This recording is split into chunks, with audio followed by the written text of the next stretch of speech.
నమస్తే నేను Chandu welcome to prime debate. కూటమి ప్రభుత్వంపై వైసీపీ రాష్ట్ర అధికార ప్రతినిధి యాంకర్ శ్యామల తీవ్ర స్థాయిలో విమర్శలు గుప్పించారు.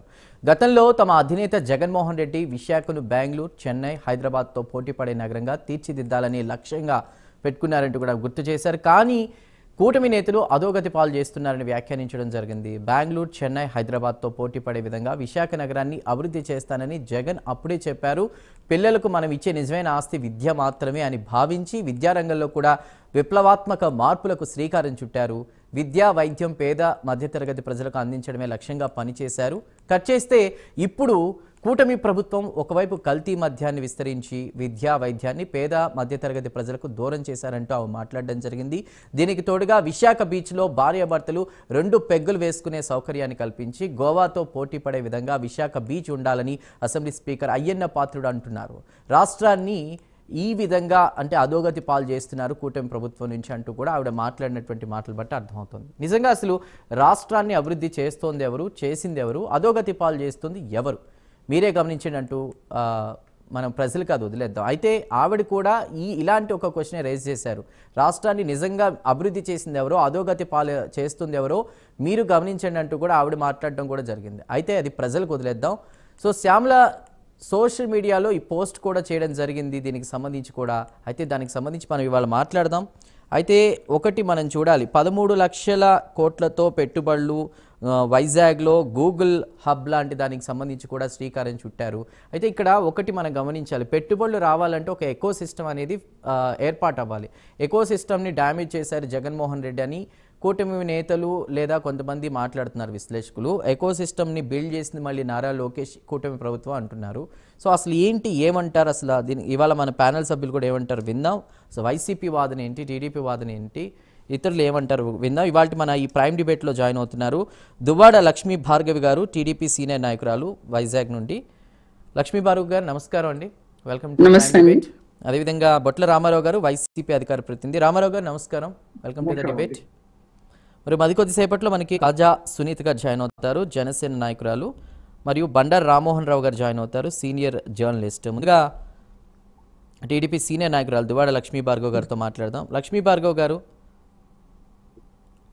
ఏపీకి ఇప్పటికే 13 లక్షల కోట్ల పెట్టుబడులు అనే ఇది మనం ఇప్పుడు చూస్తూ ఉన్నాం. గూగుల్ హబ్ కావచ్చు, ఇతర డెవలప్మెంట్ అనేది అంటే సంక్షేమంతో పాటు అభివృద్ధి దిశగా కూటమి ప్రభుత్వం దూసుకువెళ్తోంది. కానీ వైసీపీ ఆరోపణలు లేదా విమర్శల్ని ఏ విధంగా చూడాలి? ఏపీని అధోగతి పాలు చేస్తున్నారు కూటమి నేతలు, కానీ జగన్మోహన్ రెడ్డి ఏవైతే పథకాలు తీసుకొచ్చారో వాటి పేర్లు కూడా మార్చేస్తున్నారు. గేమ్ చేంజర్ కాదు చంద్రబాబు, నేమ్ చేంజర్ అని పేరు పెట్టాలని మాట్లాడుతున్నారు. దానికి మీ సమాధానం ఏంటి, మీ కామెంట్ ఏంటి?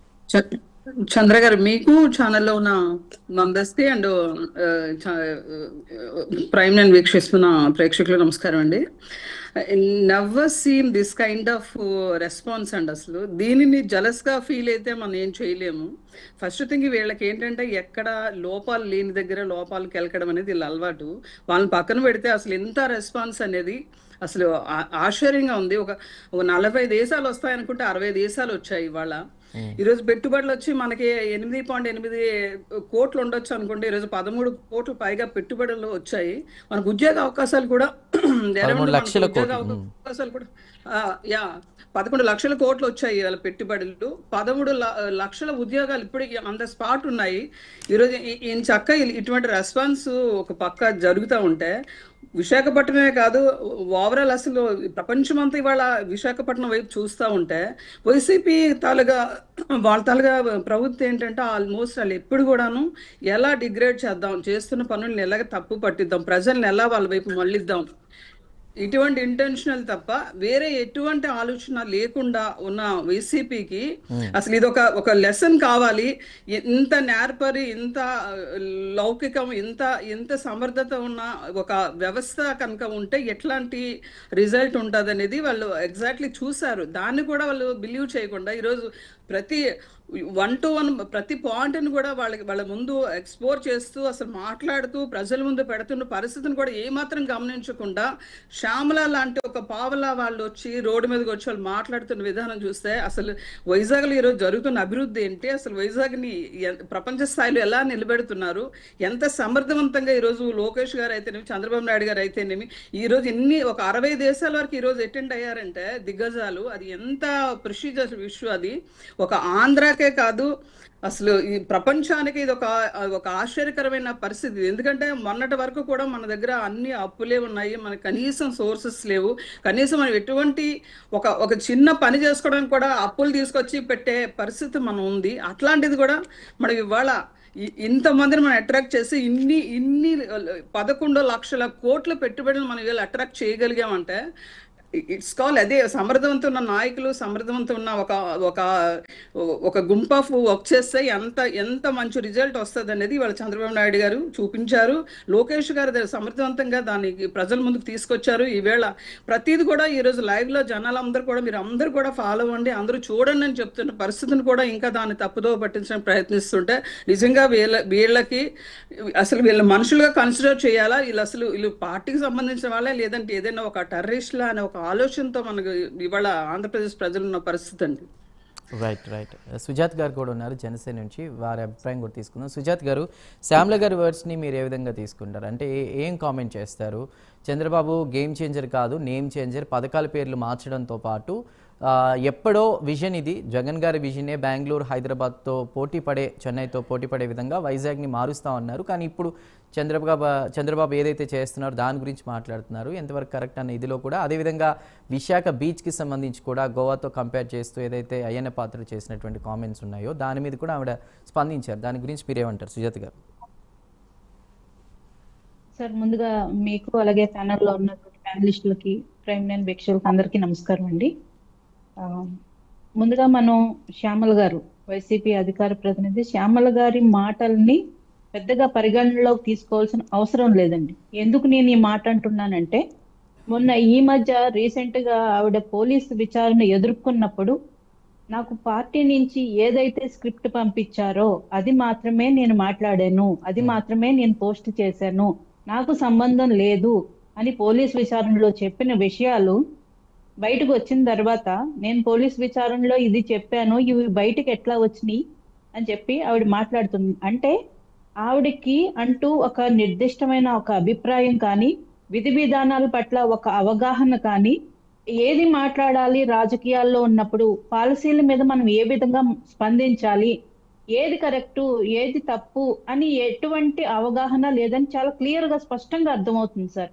ఆవిడ స్టేట్మెంట్లు కానీ, ఆవిడ అధికార ప్రతినిధిగా వచ్చినప్పటి నుంచి ఈ రోజు వరకు ఆవిడ చేస్తున్న పోస్టులు కానీ, అందులో ఆవిడ వాడే భాష కానీ, ఆవిడ వెలుబుచ్చే అభిప్రాయాలు కానీ ఏవి ఆవిడ సొంతంగా రాసినట్టు కానీ తన అభిప్రాయాలు చెప్పినట్టు కానీ ఎక్కడా కనిపించదండి. ఎందుకంటే తను పార్టీ నుంచి ఏది వస్తుందో అది మాత్రం ఆవిడ కాపీ పేస్ట్ చేస్తున్నారు. అటువంటి వారి మాటలను కూడా పరిగణనలోకి తీసుకుని మనం దాని గురించి చర్చించాల్సిన అవసరం కూడా లేదంటాను. ఎందుకంటే తాను ఇంతకు ముందు ఆంధ్రప్రదేశ్ ప్రజల్లో తిరిగింది లేదు, ప్రజల బాధలు తెలుసుకున్నది లేదు, ప్రజాక్షేత్రంలో ఉన్నది లేదు, రాజకీయాల గురించి అవగాహన కూడా లేదని నేను అనుకుంటున్నాను సార్. ఎందుకంటే ఇంతకు ముందు మరి గతంలో వైసీపీ పరిపాలనలో ఉన్నప్పుడు ఈవిడ రాజకీయాలు గమనించారో లేదో తెలియదు, కనీసం పదవిలోకి వచ్చిన తర్వాత అప్పుడు ఏం జరిగిందో లేదో తెలుసుకున్నారో కూడా నాకు అర్థం కావట్లేదు సార్. వైజాగ్ లో వైసీపీ హయాంలో ఇది సమ్మిట్ జరిగింది సార్.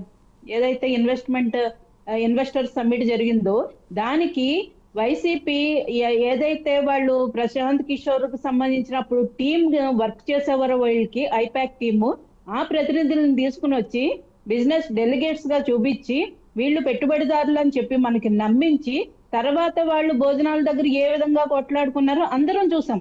చాలా నవ్వుల పాలు అయిపోయింది, అబాసు పాలు అయిపోయింది. ఎన్ని పెట్టుబడులు తీసుకొచ్చారు, కాగితాల మీద చూపించింది అంతా, తిరిగి రాష్ట్రంలో పెట్టుబడులు ఎన్ని వచ్చినాయి, ఎన్ని పరిశ్రమలు వచ్చినాయి, ఎంతమందికి ఉపాధి వచ్చింది అన్నది గత 5 ఏళ్ళలో చూసాం. వాళ్ళు ఫెయిల్ అయ్యారు, మనల్ని నమ్మించారు, మోసం చేశారు. ఆ ఇన్వెస్టర్స్ సమ్మిట్ లో 2023లో జరిగిన సమ్మిట్ లో శ్యామల గారు కూడా ఉన్నారు కదా ఫైల్ పట్టుకుని, ఆ ఫొటోస్ కూడా ఇప్పుడు వైరల్ అవుతున్నాయి. అదే సార్, ఆ సమ్మిట్ కు ముందు ఆవిడ ఎక్కడుందో తెలియదు, దాని తర్వాత ఏమైపోయారో తెలియదు. ఓన్లీ ఆ సమ్మిట్ లో ఆవిడ ఏ కంపెనీ ప్రతినిధిగా వచ్చారు, దేనికోసం వచ్చారు, ఏ డెలిగేట్ గా వచ్చారు, ఆవిడ ఏమి పెట్టుబడులు తెచ్చారు, పోనీ ఆవిడ ఏ కంపెనీ తరపున వచ్చారు ఏమీ తెలియదు. మళ్ళీ దాని గురించి ఆవిడ ఎక్కడ మాట్లాడిన దాఖలాలు కూడా లేవు. కాబట్టి ఇప్పుడు వైసీపీ ప్రభుత్వంలో విశాఖను అభివృద్ధి చేసేసాము అంటున్నారు. విశాఖలో వారు పెట్టిన పరిశ్రమలు ఎన్నండి, ఉద్యోగాలు ఎన్ని వచ్చినాయండి? విశాఖను నేను రాజధానిగా చేస్తాను, నేను దీపావళికి వెళ్ళిపోతున్నా, ఉగాదికి వెళ్ళిపోతున్నా, సంక్రాంతికి వెళ్ళిపోతున్నా, ఇదే కదండి చెప్తూ వచ్చారు 5 సంవత్సరాలు. అంతేగాని వైజాగ్ ఏమన్నా చేసింది ఏమన్నా ఉందా? చేసింది ఏంటో చెప్పనా సార్? నేను ఒకసారి బాక్సైట్లు తవ్వేశారు. విశాఖ మన్యంలో ఉండే బాక్సైట్ ఖనిజాన్ని విపరీతంగా తవ్వేశారు. అంటే నిబంధనలకు విరుద్ధంగా తవ్వేశారు.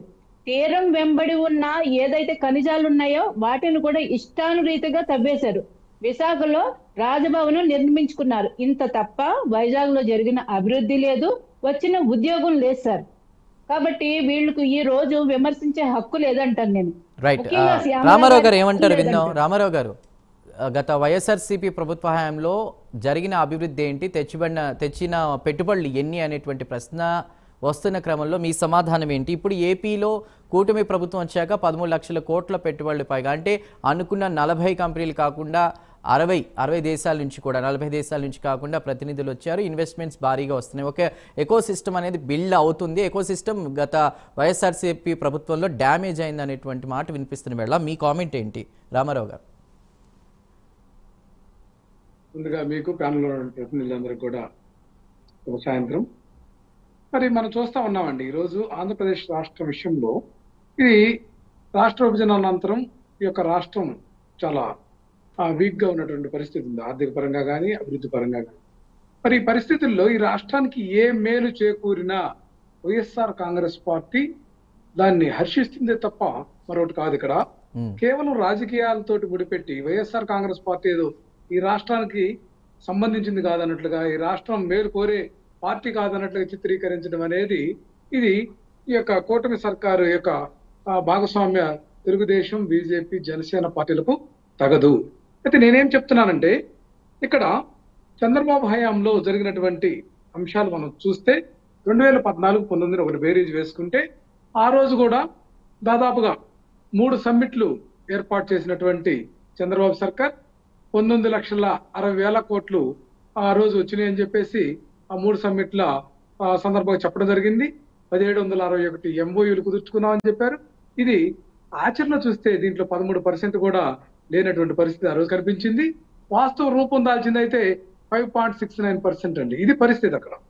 ఇక్కడ మనం చూస్తా ఉన్నాం, మొన్న ఈ మధ్యనే గూగుల్ డేటా సెంటర్ ఆ టాపిక్ కూడా చూస్తే అదాని డేటా సెంటర్ అనేటువంటి అంశాన్ని మా నాయకుడు జగన్మోహన్ రెడ్డి గారు దాన్ని తీసుకొచ్చి రాష్ట్రానికి ముందు తీసుకొస్తే, అంటే ఒక పీరియడ్ లోనే ఏమి జరగవండి. నేనేమన్నానంటే, నాయకత్వం ప్రభుత్వాలు మారినా ఈ రాష్ట్రానికి సంబంధించినటువంటి ప్రాజెక్టులు కానీ ప్రపోజల్స్ కానీ ఈ కంటిన్యూ ప్రాసెస్ అనేది వీళ్ళు ఎందుకు దాన్ని డీవేషన్ అవుతున్నారో అర్థం కావట్లేదు. నేనేమంటానంటే, ఇంకొక అంశం ఇక్కడ వైఎస్ జగన్మోహన్ రెడ్డి గారు అయితే ఇక గ్లోబల్ సమ్మిట్ చేయటం అయితేనేమి, ఏదైనా సరే ఆయన తీసుకొచ్చినటువంటి చాలా సంస్థలు ఉన్నాయి, వాటినే తిరిగి మరలా ఓపెనింగ్ చేయించారు కదండి. మనం చూసాం కదా, మన ఈ మధ్య నక్కపల్లి దగ్గర ఆ ప్లాంట్ చూసాం మనం.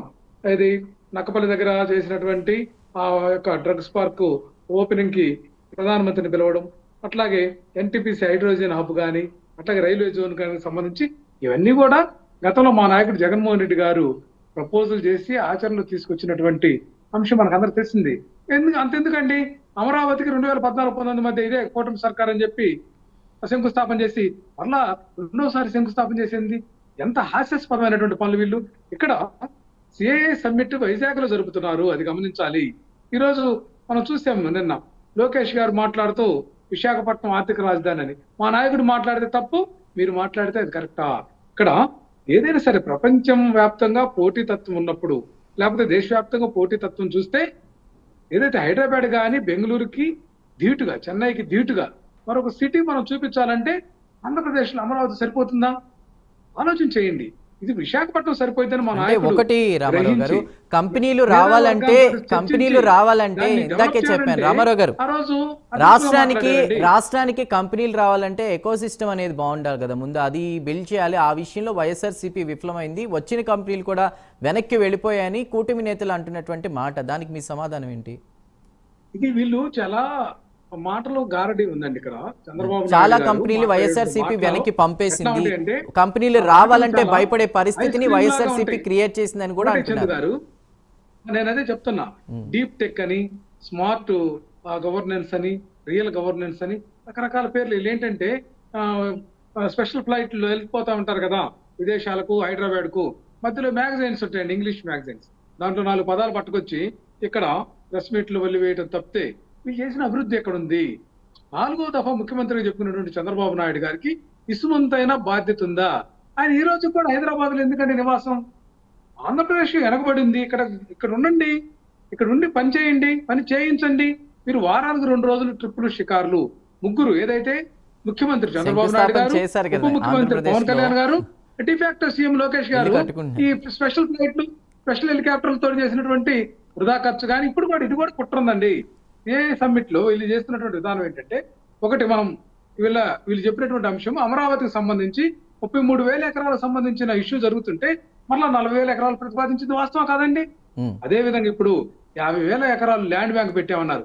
ఇప్పటికే టీజీ విశ్వప్రసాద్ కి 12,000 ఎకరాలు కట్టబెట్టారు. ఊర్సా, టీసీఎస్ కి 99 పైసలకి వైజాగ్ ల్యాండ్ ఒప్పందాలు.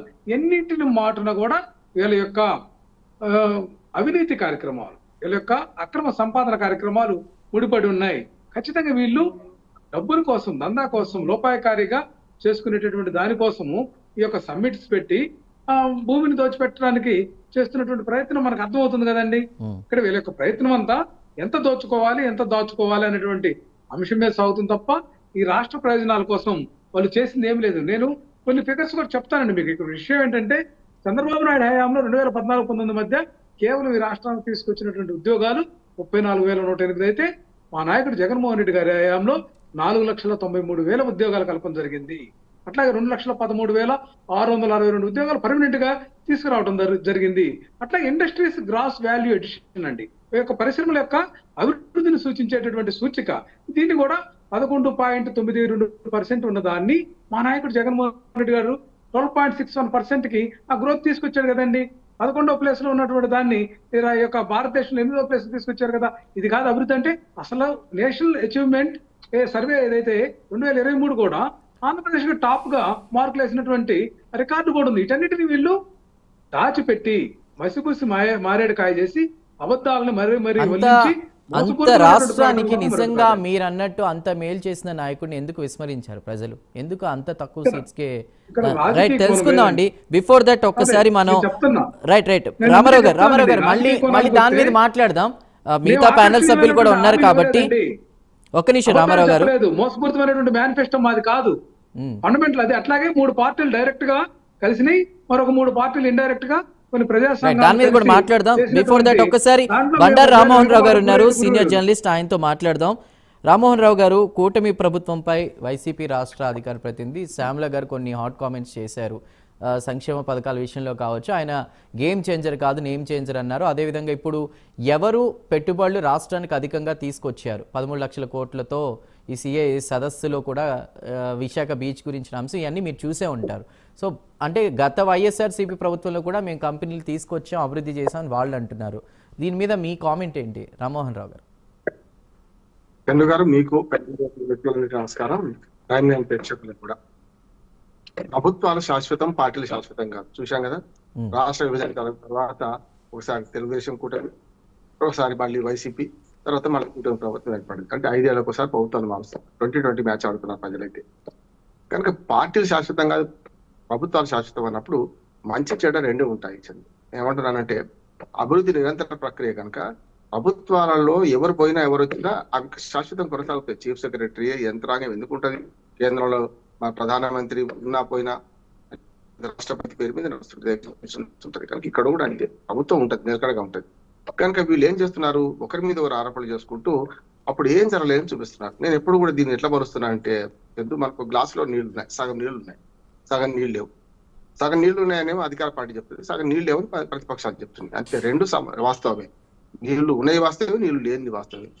కనుక వీళ్ళు చేసిన పనులు చెప్పుకునే క్రమంలో మొన్నటిదాకా ఓటు చోరీ నడిచింది దేశవ్యాప్తంగా, ఇప్పుడు క్రెడిట్ చోరీ నడుస్తుంది మన ఆంధ్రప్రదేశ్ లో. దీన్ని ఏమంటున్నానంటే మీరిద్దరు కూడా కొంచెం ఆలోచన చేసి ప్రజలను మభ్యపెట్టకండి, అర్ధసత్యాలు అసత్యాలతో మీరు మాటలు గారడి చేయకండి. ఈ రెండు పార్టీలు కాదు. ఉదాహరణకు గత మొదటి 5 ఏళ్లలో ఎన్ని పెట్టుబడులు వచ్చినాయి సంగతి ఓ శ్వేతపత్రం విడుదల చేయొచ్చు కదా. ప్రభుత్వం లెక్కలు అందరి దగ్గర ఉంటాయి కదా. వాళ్ళ క్రెడిట్ చోరీ అనే పేరు మీద కేబుల్స్ మేమేశాం, అసలు విశాఖపట్నం అభివృద్ధి చేద్దామని అనుకున్నదే మేము లక్ష్యం ఉండొచ్చు, మనసులో నేను అనుకుంటే వెళ్ళాము, జరిగిందా జరగలేదు ప్రజలు చూస్తారు కదా. వాస్తవంగా క్షేత్రస్థాయిలో ఏం జరుగుతుందో ప్రజలకు తెలుసు కదా. అందుకని మా ఆలోచన ఉండే మీరు కొట్టేశారా ఆలోచనను అని నేను అనుకున్నా కానీ మీరు కొట్టేశారంటే నేను మాట్లాడాల్సిన మాటలు మీరే మాట్లాడేది, నాకే నేను మాట్లాడేది ఏముందని నేను ఊరుకున్నాను అనుకోండి, అట్లే అవుతాడు. నా మనసులో అనుకుంటే లాభం లేదు, చెప్పాల్సిన విషయం చెప్పాలి కదా. వాళ్ళతో మాట్లాడుతూ నేను ఇప్పటికే అనుకున్నాను, వాళ్ళు ముగ్గురు చెప్పాల్సిన అంశాలు నేను కూడా చెప్పేదాం అనుకున్నా కానీ నేను చెప్పకముందు వాళ్ళు చెప్పేశారంటే లాభం లేదు. ఇక్కడ 2 విషయాలు చెప్తాను. మొదటి 5 ఏళ్ళు కూటమి ప్రభుత్వం అధికారంలో ఉండేది. వాళ్ళు ఇప్పుడు మనకు వైసీపీ ఏమంటుంది, గతంలో మీరు లక్షల కోట్ల పెట్టుబడి తెద్దాం అనుకున్నారు, కానీ తెస్తామని ప్రచారం చేసుకున్నారు, కానీ జరిగింది 5.67% అయింది, 6% అనుకున్నా అయింది. మిగతా సంగతి ఎక్కడ పరిశ్రమలు ఎక్కడ తెచ్చారు, లేకుంటే పెట్టుబడులు ఎక్కడ తెచ్చారు అని మాట్లాడుతున్నారు. దానికి ఏముంది, 5 ఏళ్లలో వచ్చిన పరిశ్రమల గురించి, 5 ఏళ్ల ఇచ్చిన ఉద్యోగాల గురించి ఒక శ్వేతపత్రం విడుదల చేయొచ్చు కదా. ఇప్పుడు ప్రభుత్వం విడుదల చేయొచ్చు, పాత లెక్కలను ఉన్నాయి కదా మనకు విభజన తర్వాత. రెండోది, వీళ్ళు 5 ఏళ్లలో మేము 4 లక్షలన్నర ఉద్యోగాలు ఇచ్చినట్టు, అందులో వాలంటీర్ల ఉద్యోగాలు కూడా ఉన్నాయి కదా. 1.5 లక్షల మంది 5,000 జీతగాళ్ళను కూడా ఇందులో లెక్క కలిపితే ఉంటాయి, కాదంటలేదు. నేనేమంటున్నానంటే ఇక్కడ ఈ ప్రభుత్వం చేసిన అభివృద్ధి కూడా ఉంది అంటున్నాను కదా. నిరంతర ప్రక్రియ, అప్పుడైనా ఇప్పుడైనా జరుగుతున్న కార్యక్రమం. వీళ్ళు కూడా ఈ 5 ఏళ్ల ప్రోగ్రెస్ బయట పెట్టాలి, ఏం తెచ్చారు ఏం చేయలేదని. ఆనాడు విశాఖపట్నం అభివృద్ధి చేద్దాం అనుకున్నాం, మా లక్ష్యాన్ని వీళ్ళు కొట్టేశారని ఒక మాట వైసీపీ 2 నాలుగులతోనే కనపడింది నాకు ఇక్కడ. 2 ఏంటంటే, ఒకటేమో మొదలు అసలు మన హబ్బే ఏది, మన గూగుల్ హబ్ అనేది పనికిరాంది, గూగుల్ డేటా సెంటర్ కాదు మనకు కావాల్సింది, గూగుల్ డెవలప్మెంట్ సెంటర్ కావాలని కొట్లాడారు. అంటే దాని వ్యతిరేకంగా ఇప్పుడు గూగుల్ హబ్ అనేది వస్తున్న సందర్భంలో, డేటా సెంటర్ వస్తున్న సందర్భంలో మేము కేబుల్స్ వేసింది మేము, వేయమన్న తెచ్చింది మేమని మళ్ళీ మాట్లాడుతుంటే ఒకసారి వ్యతిరేకించారు. యూటర్న్ తీసుకున్నారు కదా వైసీపీ అయితే పైనుంచి. అందుకని దాన్ని మా ప్రజలు గమనిస్తున్నారు కదా. నిజంగానే మీరు తెచ్చారనుకుంటే 5 ఏళ్లలో ఏం తెచ్చారో మీ శ్వేతపత్రం వాళ్ళే కాదు ప్రభుత్వం విడుదల చేయండి. ఇప్పుడు ఆరోపణలు చేస్తున్నారు వాళ్ళు, బట్టగాల్చి మీదేసింది అనుకోండి, ఇప్పుడున్న ప్రభుత్వం బాధ్యత ఉంది కదా అంటున్నాడు. రెండోది, ఇప్పుడు Google hub, Google data centre లో 200 ఉద్యోగాలకు మించి దొరకవని వైసీపీ అంటుంది. ప్రభుత్వం 2 లక్షల ఉద్యోగం, 2 లక్షల చాలా తేడా ఉంది కదా. ఈ మధ్యన పెమ్మసాని చంద్రశేఖర్ ఎంపీ, మా గౌరవ ఎంపీ, ఆయన ఏమన్నాడు, 6-7 ఉద్యోగాలేమో ప్రత్యక్షంగా వస్తాయి, మరొక 15,000, 20,000-25,000 మంది మనకు పరోక్షంగా ఉద్యోగాలు వస్తాయని. మరి ఎక్కడి 30,000, ఎక్కడి 200, ఎక్కడి 2 లక్షలు? అంటే ప్రజలను పిచ్చివాళ్ళని చేయడమే కదా. ప్రజలను ఇప్పుడు మీ పార్టీ లాటలో ప్రజలు ఏమనుకోవాలి, 2,200 ఉద్యోగాలు వస్తాయి వైసీపీ చెప్పిందమ్మా, అలా 30,000 ఉద్యోగాలని పరోక్షంగా ప్రత్యక్షంగా కలిసి పెమ్మసాని చంద్రశేఖర్ గారు కూటమి ప్రభుత్వం, మా కూటమిలో ఎంపీ కదా. అట్లాగే మరి 2 లక్షల ఉద్యోగాలు హైప్ చేసిన బిల్లు నమ్మాలంటున్నాడు. ఇప్పుడు ఏమవుతుందంటే విశాఖపట్నం ఎవరికి అవునన్నా ఎవరికి కాదన్నా ఆర్థిక రాజధాని ఆంధ్రప్రదేశ్ కు. రెండోది, అతి వేగంగా అభివృద్ధి చెందుతున్న నగరం కూడా, ప్రపంచంలో అత్యంత వేగంగా అభివృద్ధి చెందుతున్న నగరాలు అదొకటి. మల్టీ కల్చర్ ఉన్న నగరం. మిగతా మీరు ఆంధ్రప్రదేశ్ లో ఏ ఒక్కడికి పోయినా భాష రాకపోతే కష్టం, తెలుగు రాకపోయినా లోకల్ భాష రాకపోతే, కానీ అక్కడ అంతా ఉంది. ఎందుకంటే ఇప్పటికే కేంద్ర ప్రభుత్వ రంగ సంస్థలు విశాఖపట్నానికి ఉమ్మడి ఆంధ్రప్రదేశ్ లో ఇదే పాలకులు అన్ని పార్టీల వాళ్ళు అన్యాయం చేసినట్టునే. సునామీ హెచ్చరిక కేంద్రం బేగంపేట హైదరాబాద్ లో ఉన్నానా, అక్కడ ఉన్నానా, సముద్రం ఒడ్డున ఉన్నానా? వీళ్ళ ఉద్యోగాల కోసం, వీళ్ళ ప్రమోషన్ల కోసం తిరుపతిలో ఉండాలి జోనల్ ఆఫీస్, ఇప్పటికీ హైదరాబాద్ నడుస్తున్నది మన విభజన జరిగేదాకా, ఇది మన 10 ఏళ్ళు పూర్తి అయ్యేదాకా. అంటే ఎందుకు నడుస్తుంది? ప్రమోషన్ల కోసమో ఉద్యోగాలు కావాలి, జోన్లు అన్ని రకాల ప్రమోషన్లు కావాలి, కానీ హైదరాబాద్ ఉండి ఉద్యోగాలు చేయాలి.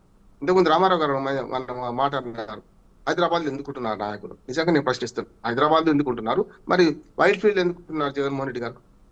నాయకులు వీళ్ళందరూ కూడా హైదరాబాద్, ఆంధ్రప్రదేశ్ ను ఒక టూరిజం కేంద్రంగా నడుపుకుంటున్నారంట ప్రభుత్వాలు నడుపుతున్న వాళ్ళు కూడా. హైదరాబాద్ లో చంద్రబాబు నాయుడు గారికి ఉంది, లోకేష్ గారికి ఉన్నది, అట్లాగే ఈయనకేమో బెంగళూరులో ఉన్నది, హైదరాబాద్ లో కూడా ఉంది. సరే చెల్లకి మంచి లేదు తెలియదు, కానీ మొత్తం మీద వీళ్ళందరూ కూడా ఆత్మలు అక్కడ ఆస్తులు ఇక్కడ అన్నట్టు ఉన్నాయి కదా. వీళ్ళందరికీ కూడా ఎవరి భాగవతం వాళ్ళకున్నది. తాడేపల్లిలో ఆయన ప్యాలెస్ ఉన్నా, ఇక్కడ హైదరాబాద్ లో కాకుండా అక్కడ కూడా లింగమనేని ప్యాలెస్ లో మనకు చంద్రబాబు నాయుడు గారు ఉంటున్నా, వీళ్ళు ఇది మా రాష్ట్రం అని ఇంకా ఎందుకు అనుకోవడం లేదు అంటున్నాడు.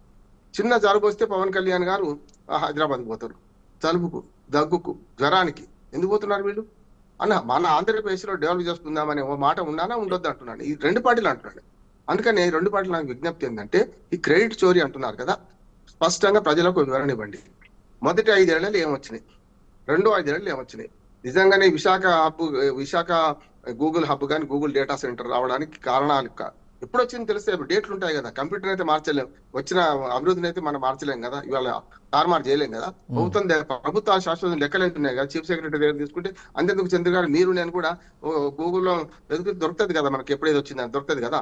ఇవన్నీ వైట్ అండ్ బ్లాక్. ఇవాళ శాస్త్ర సాంకేతిక రంగాలు ఇంత పెరిగి ఇవాళ అనేక రంగాల్లో మనం ముందుండి ఈ ఒక్క విషయం తెలుసుకోలేమంటున్నాను. వీళ్ళ మాటల గారిడి వాళ్ళు ఏమవుతుందంటే ప్రజలు అయోమయం పడుతున్నారు. వారు తెచ్చిందా వీరు తెచ్చిందని ప్రజలకు తెలుసు. కరువు కాల్చి వాత ఎక్కడ పెట్టాలని తెలుసు. 5 ఏళ్ళకి ఎవరిని మాత్రం తెలుసు. అందుకని 3 సార్లు ప్రభుత్వాలు మారినాయి. 12 ఏళ్లలో 3 సార్లు మారినాయి కదా. ఇప్పుడు వీళ్ళందరూ కూడా నేను ఈ ఒక్క దీనికి వచ్చి క్రెడిట్ చోరీ గురించే మాట్లాడతాను. క్రెడిట్ చోరీలో ప్రభుత్వాన్ని మీ బాధ్యత, మీరు చోరీ ఎవరిది మాకు సంబంధం లేదు. మాకు జరిగిన అభివృద్ధి మాకు కావాలి, ప్రజలు చూసేది మాకు ఆంధ్రప్రదేశ్ సర్వతోముఖ అభివృద్ధి జరగాలి, ఉద్యోగాలు రావాలి, అంతే కదా. అవును. ఇప్పుడు ఇవాళ చూడండి ఆంధ్రప్రదేశ్ పరిస్థితి, నిరుద్యోగ యువత పరిస్థితి. అనంతపురము సగం చిత్తూరు జిల్లా ఇటు పోతుంది, బెంగళూరు పోతాం, కడప మనకు అనంతపురం ఇటు పోతే చిత్తూరు, నెల్లూరు, ప్రకాశం జిల్లా వాళ్ళు చెన్నైకి పోతాం. ఇక కర్నూలు నుంచి మొదలుకొని ఇటు పక్కన అందరేమో హైదరాబాద్కి వస్తారు, ఉత్తరాంధ్రతో సహా. అంటే మనం ఇంకా ఈ 3 నగరాల మీద పడదామా? నిరుద్యోగ యువతకు ఒక ఆశాకిరణంగా రాయలసీమలో ఒక కేంద్రం, ఉత్తరాంధ్రలో ఒక కేంద్రం, మధ్య ఆంధ్రలో ఒక కేంద్రం అని ఉండానే ఉంటుందా? పరిశ్రమలకు కానీ దేనికైనా సరే వికేంద్రీకరణ, అభివృద్ధి వికేంద్రీకరణ ఎవరైనా కోరుకుంటారు, రాజధాని వికేంద్రీకరణ కోరరు. దానికి దీనికి తేడా ఉంటది ఖచ్చితంగా. వైసీపీ వాళ్ళు అంటున్నారు కానీ ఆర్థిక రాజధాని అంటే ఆర్థిక రాజధాని ఆనాడు ఈనాడు అంటున్నాం మనం విశాఖపట్నాన్ని. కానీ కార్యనిర్వాహక వ్యవస్థ దగ్గర ఈ మనకు అసెంబ్లీ దగ్గర పెట్టమని ఎవరు కోరలే అంటున్నారు. దాన్ని వ్యతిరేకించారు. ఆనాడు జగన్మోహన్ రెడ్డి గారు స్వయంగా అసెంబ్లీ సాక్షిగా రాజధాని ఇక్కడే ఉండాలి, ఇది సరిపోతే ఇంకా భూమి సేకరించమని చెప్పారు కదా. ఎందుకు యూటర్న్ తీసుకున్నారు మళ్ళీ తర్వాత? ఇవాళ శాశ్వతంగా నిర్మాణం జరుగుతుంది. అని నా ఉద్దేశం ఏంటంటే మనం పెట్టుకొని ఇప్పటికే ఆంధ్రప్రదేశ్ లో ఒక రాజధాని లేకుండా బతుకుతున్నాం. మనం ఉమ్మడి మద్రాసు రాష్ట్రం విడిపోయినప్పుడు అట్లా అన్యాయం జరిగింది, విశాలాంధ్ర కలిసినాం. మళ్ళీ విడిపోయినప్పుడు మనకి ఇప్పుడు రాజధాని లేకుండా అయింది. ఎందుకైతే వీళ్ళ రాజకీయ పక్షాల ఆలోచనలు సరిగ్గా లేవంటున్నాడు ఆంధ్రప్రదేశ్ అభివృద్ధి పట్ల. ఆనాడు మద్రాసు నుంచి విడిపోయినాడే ఇక్కడ కమ్యూనిస్టుల పెత్తనం ఎక్కువని విజయవాడను రాజధాని కాకుండా చేసింది మనం కాదా? అక్కడ సగం ఇక్కడ సగం కోటో దగ్గర శ్రీభాగం ఓడంబడికి రాయలసీమ విడిపోద్దని, రాయలసీమ అక్కడ కలిసిపోద్దని చెప్పి మనం అనుకున్నాం కదా. ఇప్పుడు కూడా అదే అంబిగ్విటీ ఎందుకు మెయింటైన్ చేస్తున్నారు రాజకీయ పక్షాలని? శాశ్వతంగా ఆంధ్రప్రదేశ్ అభివృద్ధి కావాలా, లేకపోతే ఈ రాజకీయ పక్షాలు మీరు దొంగాట ఆడుకుంటూ ఒకరి మీద ఒకరు ఆరోపణలు చేసుకుంటూ పోవాలా అని నేను అడుగుతున్నాను, ప్రజల పక్షాన్ని అడుగుతున్నాను. ఇవాళ అమరావతి నిర్మాణం పూర్తి కావాలి, పోలవరం నిర్మాణం పూర్తి కావాలి, రామాయపట్నం మన దుగ్గరాజపట్నం పోర్టులు పూర్తి కావాలి, మనకు కడప ఉక్కు పూర్తి కావాలి, కర్మాగారం పూర్తి కావాలి. 5వసారి నేను వ్యాసం రాసిన పంపిస్తాను. ఏదైనా ఒకదానికన్నా స్పష్టంగా వీళ్ళందరూ ఒక్క మాట సార్, వీళ్ళందరినీ డిమాండ్ చేస్తున్నాను ప్రజల పక్షాన. అయ్యా మీరు క్రెడిట్ చోరీ, ఈ ఓటు చోరీ అని మాట్లాడుతున్నారు కదా, క్రెడిట్ చోరీలో మీ వెర్షన్ చెప్పుకున్నారు కదా, ప్రభుత్వం వెర్షన్ ఇవాళ లెక్కలతో సహా చెప్పండి, అప్పుడు మేము నమ్ముతాం, లేకపోతే నమ్మమంటున్నాను. రైట్. భార్గవ్ గారు, అంటే బిజినెస్ సదస్సు వేళ ఇప్పుడు ఏవైతే ఈ వ్యాఖ్యలన్నీ చూస్తున్నామో, శ్యామల గారి వ్యాఖ్యలు చూసుకున్నా కూడా ప్రస్తుతం జగన్మోహన్ రెడ్డి అప్పుడు ఆ విజన్ ఉండేది అది ఇది అనేది. ఇప్పుడు మన రామారావు గారు కూడా మాట్లాడారు, రాజధాని వికేంద్రీకరణ కాదు అభివృద్ధి వికేంద్రీకరణ జరగాలంటూ కూడా మాట్లాడారు. సో దీన్ని బట్టి చూస్తే మీరేం చెప్తారంటే, ఏఐ టెక్నాలజీతో నేను అభివృద్ధి చేస్తానని చంద్రబాబు అంటున్నారు. మరోపక్క మాజీ మంత్రి ఎవరైతే ఉన్నారో రాజమండ్రికి సంబంధించి కూడా ఆయన కొన్ని కీలక వ్యాఖ్యలు చేశారు గతంలో. మార్గాని భారత్ హైదరాబాద్ని అసలు అభివృద్ధి చేసింది చంద్రబాబే కాదంటూ కూడా కొన్ని కీలక వ్యాఖ్యలు చేశారు ఆయన. సో ఓవరాల్గా చూస్తే అలాంటి అభివృద్ధి మళ్ళీ ఇప్పుడు ఇక్కడ విశాఖ ప్లేస్లో జరగబోతుందా? ఏపీ వికసిత భారత్కి హెల్ప్ అవ్వబోతుందా? మీరేం మాట్లాడారు? మన ఈ ప్రభుత్వం వచ్చిన తర్వాత 1.5 year నుండి ఎంత స్ట్రగుల్స్ ఫేస్ చేస్తున్నారో, లాస్ట్ గవర్నమెంట్ చేసిన వీళ్ళ తప్పిదాలు, వీళ్ళు చేసిన జనాలకు మిస్లీడ్ చేయడమే కాకుండా ఇక్కడ ఉన్న భూములన్నీ తీసుకెళ్లి తాకట్టాలు పెట్టి ఈ ఎగ్జిక్యూటివ్ రాజధాని ఇక్కడ వైజాగ్ మేము ఇచ్చేస్తామని చెప్పి ఆ రోజు అబద్ధాలు పలికి సగం నేను అగ్రి అవుతున్నాను అమరావతి రాజధానికి అని చెప్పి, తర్వాత అసలు అసెంబ్లీకే వెళ్ళకుండా బయటికి వెళ్ళి జనాల దగ్గరికి వెళ్ళి నేను ఒక్క ముఖ్యమంత్రి కావాలని ఒక ఇంటెన్షన్ తో జనాల దగ్గరికి అబద్ధాలు చెప్తూ మనం అసలు రాజధానికి నేను అసలు నేను అపోర్ట్ చేస్తాను, నేను అసలు ఎందుకంటే అక్కడ ఉన్న మనకి ఎవిడెన్సెస్ అన్ని ఉన్నప్పటికీ కనిపిస్తున్నాయి కూడా అబద్ధాలు చెప్తున్న పరిస్థితి అనమాట వైసీపీ. ఇప్పుడు కూడా రామారావు గారు చెప్తున్నారు 95 పైసలకి మీరు భూములు కట్టబెట్టారని. ఏ TCS కో లేకపోతే గూగుల్ కో కట్టబెట్టారు, కానీ మీ నాయకుడిలాగా విజయసాయి రెడ్డి గారి కుమార్తె ఏవో రెస్టారెంట్లు పెట్టుకుంటుంది, లేకపోతే ఇక్కడ ఏదో ఇక్కడ ఉన్న కోస్టల్ ని ఒక వ్యాపార వాణిజ్యంగా వాడుకుంటుందని చెప్పి సొంతానికి భూములు ఇవ్వలేదు కదా. అది మీరు కనిపిస్తున్న విషయాలు కూడా ప్రజలకు తప్పుదో పట్టించి మిస్లీడ్ చేసే విధానం.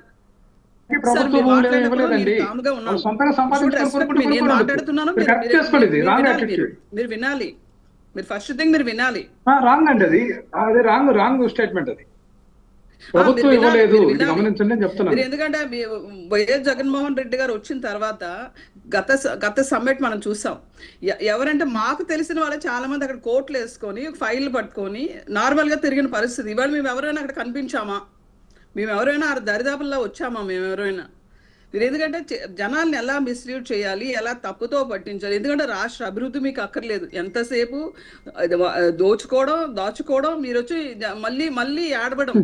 ఎలా చంద్రబాబు నాయుడు గారు అలా కాదండి, చంద్రబాబు నాయుడు భార్గవ్ గారు, లక్ష్మీ భార్గవ్ గారు ఇందాక రామారావు గారు మాట్లాడుతూ దాచుకుంది కూటమి ప్రభుత్వం అంటున్నారు. మీరేమో వైఎస్ఆర్సీపీ అన్నారు. ఇంతకీ ఎవరు దోచుకున్నారు, ఎవరు దాచుకున్నారు? ఎగ్జాక్ట్లీ నమ్ముతాను నేను. 99 పైసలకి ఏమైనా హెరిటేజ్ కట్టబెట్టారా? హెరిటేజ్ కట్టబెట్టలేదు కదా. లేకపోతే భువనేశ్వరి గారికి కట్టబెట్టారా? లేకపోతే ఇంకోరికైనా కట్టబెట్టారా? రాష్ట్ర అభివృద్ధికి, మన ఉద్యోగ అవకాశాల కోసం, మనం పెట్టుబడులు ఆకర్షించడానికి కోసం మనం తొలితగతిన మనం కొంత సాక్రిఫికేషన్ చేయాలి. కాబట్టి ఆ స్టాండ్ తీసుకుంది గవర్నమెంట్, టీడీపీ గవర్నమెంట్ ఆ స్టాండ్ తీసుకొని 99 పైసలకి TCSకి ఇవ్వడం జరిగింది. అదే కాకుండా గూగుల్ కూడా కేటాయించింది.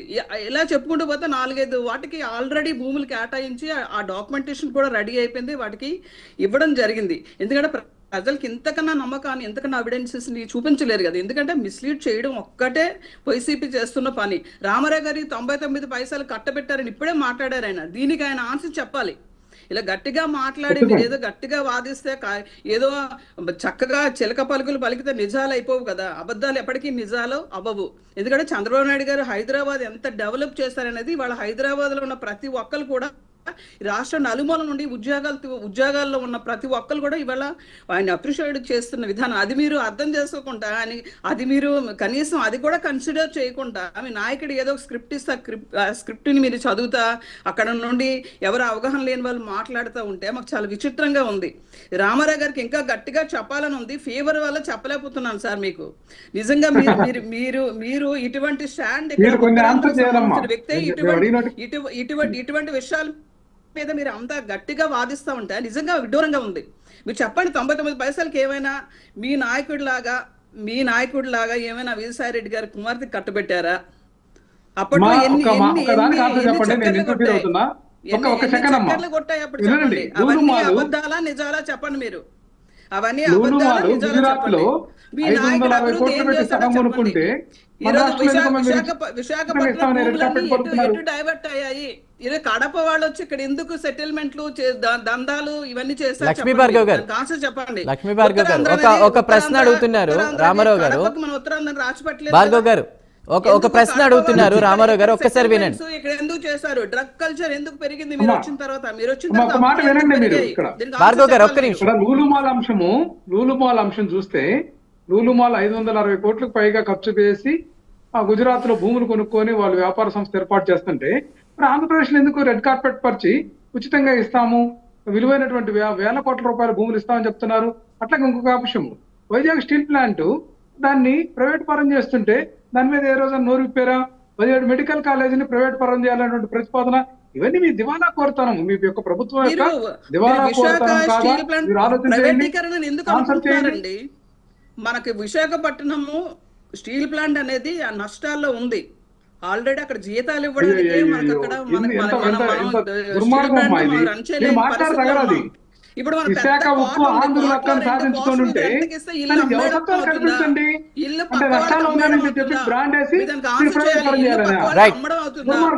మన కోట పెద్ద కాటన్ కాపాడుకోవడానికి 2 పోర్షన్లు మనం రెంట్కి ఇచ్చారు. 2-3 పోర్షన్లు ఒక పక్క వాళ్ళకి అది ఇస్తే అది అమ్మేయడం అవుతుంది ఆ ప్లాంట్ అది. ఎందుకంటే ఆ ప్లాంట్ రన్ చేసే పరిస్థితులు లేవు. ఎందుకంటే రైట్ భార్గవ్ గారు ఒక్క నిమిషం. రామారావు గారు 99 పైసలకే దానిని చేయాలంటే భార్గవ్ గారు ఒక్క నిమిషం అండి, ఒక్క నిమిషం. ఇది టూ మచ్ ఇది. ఎందుకంటే మన యువత రావాలి, మీ పిల్లలు చంద్రబాబు నాయుడు గారికి రెస్పెక్ట్ ఇవ్వాల్సిన బాధ్యత రైట్. ఒకరి తర్వాత ఒకరు మాట్లాడండి. భార్గవ్ గారు ఒక్క నిమిషం. రామారావు గారు 99 పైసలకే భూములు ఇస్తున్నారు, కూటమి ప్రభుత్వం నుంచి దోచుకుంటున్నారు, దాచుకుంటున్నారు అంటున్నారు. అంటే ఎక్కువగా వస్తున్న కంపెనీలు వైఎస్ఆర్సీపీ కనిపించడం లేదా, లేదంటే కంపెనీలకు ఆ భూములు అలా ఇచ్చిన తర్వాత కంపెనీల నుంచి వచ్చేటువంటి ట్యాక్సెస్ అది సంపద సృష్టినే కదా కూటమి ప్రభుత్వం చెప్తోంది. అభివృద్ధితో పాటు సంపద కూడా సృష్టించాలి అనేది కదా రాష్ట్రంలో వాళ్ళు చెప్తోంది. దానికి మీరేమంటారు? నేను ఒక ప్రశ్న అడుగుతున్నానండి. 1200 ఎకరాలు ఇప్పటికే టీజీ విశ్వప్రసాద్ ఏదైతే ఎలక్ట్రికల్ ఈ స్కూటర్స్ తయారీ చేస్తారని చెప్తే, పవన్ కళ్యాణ్ మిత్రుడు ఆయన ఏదైతే ఆ యొక్క సినిమా నిర్మాతకు సంబంధించినటువంటి వ్యక్తికి 1200 ఎకరాలు కేటాయించారు. ఏమైనా పనులు జరిగినాయా, ఏమైనా ఉపయోగపడిందా? ఇదంతా కూడా ఏదో ఒక ఇండస్ట్రీ మాటన భూములు కొట్టేసి లబ్ధి పొందుతా అన్నారనేది మనకు తెలుసు. ఇది క్విట్ బ్రోకర్ అన్నమాట, ఇన్సైడ్ ట్రేడింగ్. అమరావతి దగ్గర నుంచి ధ్వంసము. సరే రామారావు గారు నాదొక ప్రశ్న, దానికి సంబంధించి మీరు ఒక పవన్ కళ్యాణ్ గారి అంశం తెచ్చారు కాబట్టి సుజాత గారిని అడుగుదాం. అయితే బిఫోర్ దట్ నాకు ఒక్కటి చెప్పండి. ఈ రోజున లక్ష్మీ భార్గవ్ గారు అంటున్నారు, ఈ సదస్సులో ఇన్వెస్టర్స్ వేషంలో మేమెవరైనా మా వాళ్ళు ఎవరైనా కనిపించారా? నిజంగా 40 దేశాలంటే 60 దేశాల ప్రతినిధులు వచ్చారు. కానీ గతంలో 2023లో పెట్టినటువంటి సదస్సులో ఐపాక్ టీం వాళ్ళు వైఎస్ఆర్సీపీ నుంచి వాళ్లే కనిపించారు. నిజంగా ఇన్వెస్టర్స్ ఎక్కడా అనేది వాళ్ళ ప్రశ్న. దానికి సమాధానం. సిద్ధు గారు, ఇక్కడ కొంతమంది ఉత్సాహంతో అక్కడ జరుగుతున్నటువంటి సదస్సును చూడాలని వచ్చేటువంటి పరిస్థితి అప్పుడు ఉంటుంది, ఇప్పుడు ఉంటుందండి. వీళ్ళు ఇక్కడ ఐటీడీపీ వాళ్ళు మార్ఫింగ్ చేసినటువంటి ఫోటోల్ని లక్ష్మీ భార్గవ్ గారు పట్టుకొని మాట్లాడటం. అదేవిధంగా నంబర్ విషయంలో రామారావు గారు కూడా ఒక డిస్ప్లే ఉండాలి, అవసరం ఉంది, డిస్క్లోజర్ చేయాలి. 5 సంవత్సరాల్లో ఎవరెంత ఇన్వెస్ట్మెంట్స్ తీసుకొచ్చారో ప్రజలకు చూపించాల్సిన అవసరం కూడా ఉందన్నారు ఆయన. ఖచ్చితంగా అండి. 4.0 సీఎం కదా, ఆయన శ్వేతపత్రం విడుదల చేయమనండి. బండారు రామ్మోహన్ రావు గారు మంచి డిమాండ్ పెట్టారు, అది శ్వేతపత్రం విడుదల చేయమనండి. జగన్మోహన్ రెడ్డి గారు ఆల్రెడీ మీడియా త్రూ ఎవ్రీథింగ్ చెప్తున్న పరిస్థితి అండి. మీకలా మీ నాయకుడు ఏ పని చేస్తున్నారు అర్థం కాని పరిస్థితి ఇక్కడ ఏం లేదు. మా హయాంలో వచ్చినటువంటి పెట్టుబడులు ఆ యొక్క ఎవ్రీథింగ్ లైవ్ ఉంది, లైవ్ లో ఎవ్రీథింగ్ రిపీట్ అవుతుంది. జనాలు చూడమని చెప్పి మీరు ఎందుకంటే మీ అబద్ధాలకి అంతుకుంటుంది కాబట్టి అన్ని లైవ్స్ ఉన్నాయి. లైవ్ లో మీరు ఒకసారి వాచ్ చేయండి. వచ్చిందండి రెన్యూ అనేటువంటి ఒక ఎనర్జీ ప్రాజెక్టు సంబంధించి చూస్తే దుర్మార్గంగా ఈ రాష్ట్రం నుంచి వెళ్ళగొట్టినటువంటి జీవో విడుదల చేసినటువంటి పరిస్థితి ఉంది కదా. వీళ్ళు చేసినటువంటి పనులు బయటకు రాకుండా చేస్తూ మా మీద ఇప్పుడు కూడా దుర్మార్గం విమర్శలు చేయడం ఏంటండి. ఎప్పుడో 1.5 సంవత్సరం క్రితము మేము ప్రభుత్వం నుంచి దిగిపోతే ఈ 1.5 సంవత్సరంలో ఏం చేసాము, ఇంకేం చేయబోతున్నాం చెప్పాల్సినటువంటి బాధ్యత ప్రభుత్వంలో ఉంది. వాళ్ళు ఇప్పటికి కూడా మేము ప్రభుత్వంలో ఉన్నట్లు వాళ్ళు ప్రతిపక్షంగా మాట్లాడటం, ఇది ఇంతకంటే దుర్మార్గమైనటువంటి ఆలోచన విధానం ఎక్కడ ఉందండి. ఖచ్చితంగా రామారావు గారు అప్పుడప్పుడు గవర్నమెంట్ ఏం పనులు చేస్తుందో మీరు చూడడం అలవాటు చేసుకోవాలి. తీసుకొచ్చింది కరోనాను ఎక్కడ మీరు మైండ్ ఇది డైవర్ట్ అయిపోతుంది చూడడం మానేస్తున్నారు. పురోగతిలో అభివృద్ధి బాటలో పట్టించినటువంటి మా నాయకుడు జగన్మోహన్ రెడ్డి గారి విధానాలని మీరు తూచా తప్పకుండా పాటించాల్సిందే తప్ప మరో మార్గం లేదు. అంతకంటే పేర్లు మేము పెట్టినటువంటి పథకాలు కానీ మేము తెచ్చినటువంటి సంస్థల యొక్క పేర్లు మార్చి మీరు పబ్బం గడుపుకుంటున్నారు తప్ప మీ కాడ చిత్తశుద్ధి లేదనేది ప్రజలందరికీ అర్థమైపోయింది. ఇక్కడ 17 మెడికల్ కాలేజీకి సంబంధించి ఇప్పుడు ఇవన్నీ మీరు సిఐఏ సబ్మిట్ చేస్తున్నామన్నారు కదా. 17 మెడికల్ కాలేజీ విషయంలో మీరు ఏమన్నా క్లారిఫై ఇప్పించగలరమ్మా మీ పార్టీ తరఫున? ప్రైవేట్ పరం చేయకుండా దాన్ని ప్రభుత్వ విధానంలోనే ముందుకు తీసుకుపోయేదానికి ఏమన్నా మీరు అది అసలు ప్రైవేటీకరణ ఎందుకు అనుకుంటారండి? దాన్ని ప్రైవేటీకరణ అనరు, దాన్ని ప్రైవేటీకరణ అనరు. సెకండ్ వచ్చి మీ నాయకుడు 17 మెడికల్ కాలేజీలు ఎక్కడ కంప్లీట్ చేయలేదు. మెడికల్ కాలేజీలు అంటే మీరు చూడండి. మతలబు గురించి ఏమైనా ప్రకటన ఇప్పించగలరా? అమరావతి 33,000 ఎకరాలు కాకుండా మళ్ళీ 40,000 ఎకరాలు మాకు వద్దని ఏమైనా ప్రకటన ఇప్పించగలరా? ఇప్పుడు భూములు మరలా 50,000 ఎకరాలు ఈ యొక్క సంస్థలు కట్టబెట్టడానికి తయారు చేశామని చెప్తుంటే దాని మీద ఏమన్నా పారదర్శకంగా మాట్లాడించగలరా? ఎందుకు మీరు మీ యొక్క పార్టీలో లోపాలను ఎందుకు ఆలోచించరు? మా మీద బురద చల్లడం మానుకోండి. మేము ఖచ్చితంగా మేము శ్వేతపత్రాలు విడుదల చేశాం. మా యొక్క డేటా కానీ మేము తీసుకొచ్చినటువంటి పరిశ్రమలు కానీ అన్ని కూడా బహిర్గత పరిచాము. సోషల్ మీడియా వేదికగా మా పార్టీ వెబ్సైట్ వేదికగా చూసుకొని మాట్లాడండి. మీరు అంతేగాని మీరు తెలియకుండా ఏదో ఒకటి ఇక్కడ మా పార్టీ మీద నిందలు వేస్తే మాత్రం అది సబబు కాదు. మీరు ఇందాక కూడా మాట్లాడారు, అది సబబు Right, కాదు. భార్గవ్ గారు. సబబు కాని అంశాలు అబద్ధాలు ఇక్కడ మాట్లాడటం చర్చ తీసుకురావడం కాదు. Right, రామారావు గారు, రామారావు గారు, ఒక్క నిమిషం hold on. పార్టీని ఎంత స్టాండ్ తీసుకొని ఇన్ని అబద్ధాలు మాట్లాడుతున్నారంటే, గతసారి మీ సమ్మిట్ జరిగేటప్పుడు లైవ్ పవన్ కళ్యాణ్ గారు డైరెక్ట్ గా వచ్చి ఎవరు కూడా దీని మీద కామెంట్ చేయడానికో లేకపోతే ఏవైనా వాళ్ళని డిస్కరేజ్ చేయడానికో ప్రయత్నించొద్దు, మనందరం సపోర్ట్ చేయాలని చెప్పి నా వాయిస్ నాకు ఎప్పటికీ గుర్తుంది. మీరు మీరు మీ గవర్నమెంట్ ని స్టాండ్ తీసుకొని మాట్లాడకండి. ఇవాళ మీరు శ్యామల లాంటి వాళ్ళ సమ్మిట్ జరుగుతుంది, మన రాష్ట్రానికి మంచి జరుగుతుంది, మనం వెల్కమింగ్ చెప్పాలి, పార్టీలు ఏవైనా వెల్కమింగ్ చెప్పాలి. మీరు ఎందుకు ఆ పని చేయలేకపోయారు? మీరు అవాడు పవన్ కళ్యాణ్ గారు వాళ్ళ ముందరే వచ్చి అందరికీ చెప్పి వార్నింగ్ ఇచ్చిన పరిస్థితి నాకు ఎప్పటికీ గుర్తుంది. అది మీరు ఎందుకు అలా స్టాండ్ తీసుకోలేకపోయారు? అలాంటి విషయాలు ఇదంతా రకరకాల దేశాలు 60 దేశాలు ఇక్కడికి వచ్చి ప్రతినిధులు వచ్చి మన ఇక్కడ పెట్టుబడులు పెట్టడానికి మనల్ని నమ్మి వచ్చి వాళ్ళు ఇక్కడ పెట్టుబడులు పెడతామంటే శ్యామల లాంటి వాళ్ళ నోళ్ళు ఎందుకు మీరు ముగించలేకపోయారు? ఇంత గట్టిగా ఆర్గ్యుమెంట్ చేస్తున్నారు మీరు. ఇక్కడ మీరు ఇండిసిప్లైన్ గా ఉన్నారు, మీరు రాష్ట్ర అభివృద్ధిని ఏ మాత్రం కాంక్షించట్లేదు. రామారావు గారు ఒక్క నిమిషం, భార్గవ్ గారు ఒక్క నిమిషం. మీలో ఎటువంటి కమిట్మెంట్ లేదు, ప్రజలు మంచి కోరే తత్వం మీ దగ్గర ఏ మాత్రం లేదని ప్రజలందరికీ తెలుసు. ఆల్రెడీ బుద్ధి చెప్పారు. మళ్ళీ ఇంకొకసారి మీరు ఇలా మాటికి బుద్ధులు చెప్పించుకోవాలనుకుంటే డెఫినెట్ గా మీరు ఎటువంటి ఆర్గ్యుమెంట్ చేయండి. రైట్, ఓకే ఓకే అండి, ఓకే ఓకే రైట్, మాట్లాడదాం. రామారావు గారు ఒక్క నిమిషం. 40 మంది ఎమ్మెల్యేలు అవినీతి అక్రమాలు కూరుకుపోయారని చెప్పారు. ఆ జాబితా ఏమైనా చెప్పగలరా? మీ కాడ ఎక్కడ ఉంది? ఓకే ఓకే అండి, రైట్ రైట్ రైట్, డైవర్ట్ అవ్వద్దండి, డైవర్ట్ చేయదు. ఒక్క నిమిషం భార్గవ్ గారు, రామారావు గారు ఒక్క నిమిషం. సుజాత గారు ఆంధ్రాలో, భార్గవ్ గారు ఒక్క నిమిషం. సుజాత గారు ఆంధ్రప్రదేశ్ లో, గవర్నమెంట్, భార్గవ్ గారు ప్లీజ్ అండి ఒక్క నిమిషం అండి. సుజాత గారు ఆంధ్రప్రదేశ్ లో ప్రజలు జగన్ వైపే చూస్తున్నారు, అందరూ రిలీజ్ అవుతున్నారనే కామెంట్స్ కూడా చేశారు ఆవిడ. అంటే విద్యా వైద్యాన్ని పేదలకు మధ్యతరగతి వాళ్ళకి దూరం చేసి కల్తీ మద్యాన్ని కూటమి ప్రభుత్వం విస్తరిస్తోంది అంటూ కూడా కొన్ని కామెంట్స్ వినిపిస్తున్నాయి. అదేవిధంగా ఇందాక రామారావు గారు పవన్ కళ్యాణ్ గారి విషయం గురించి కూడా తీసుకొస్తూ వాళ్ళ ఫ్రెండ్కి కట్టబెట్టారని, అది కూడా 2 నాలుకల ధోరణిలో ఆయన మాట్లాడారు. గతంలో వైఎస్ఆర్సీపీ ఏదైతే సదస్సు నిర్వహించిందో అని మాట్లాడుతున్నారు, ఏమంటారు సార్? ముందుగా నేను ఇక్కడ విశ్లేషకులు బండారు రామ్మోహన్ గారి వ్యాఖ్యల్ని తీవ్రంగా వ్యతిరేకిస్తున్నాను సార్. ఒక నాయకుడు, ఒక మంత్రి, ఒక ఎమ్మెల్యే అయిన పవన్ కళ్యాణ్ గారి పనితీరు చూడండి. ఆయన శాఖలో కానీ ఆయన నియోజకవర్గంలో కానీ ప్రజలకు ఏం చేశారు అన్న దాని మీద మీకేమైనా డౌట్లున్నా మీరు ఏమైనా విమర్శలు చేయాలన్నా చేయొచ్చు, తప్పకుండా మేము స్వాగతిస్తాం. అంతేకాని పవన్ కళ్యాణ్ గారికి జ్వరం వచ్చిందనో జలుబు వచ్చిందనో హైదరాబాద్ వెళ్ళిపోతున్నారు. సుజాత గారు sorry for the interruption. Sujatha గారు మాట్లాడేవాడిని సార్, నన్ను పిలిచినప్పుడు నాకు మాట్లాడే టైం ఇవ్వండి, నన్ను టైం కిల్ చేయకండి. సుజాత గారు ఒక్క నిమిషం అండి, ఒక చిన్న క్లారిటీ. ఒక్క నిమిషం అండి ఇస్తున్నా. సుజాత గారు ఒక్క నిమిషం నా మాట వినండి. సుజాత్ గారు ఒక్క నిమిషం నా మాట వినండి. ఈ వ్యాఖ్యలు బండారు రామ్మోహన్ రావు గారు చేయలేదు. ఆయన విశ్లేషకుడిగా, సీనియర్ జర్నలిస్ట్గా ఏ ప్రభుత్వం ఏం చేసిందో ప్రజల ముందు పెట్టాల్సిన అవసరం ఉందని మాట్లాడారు.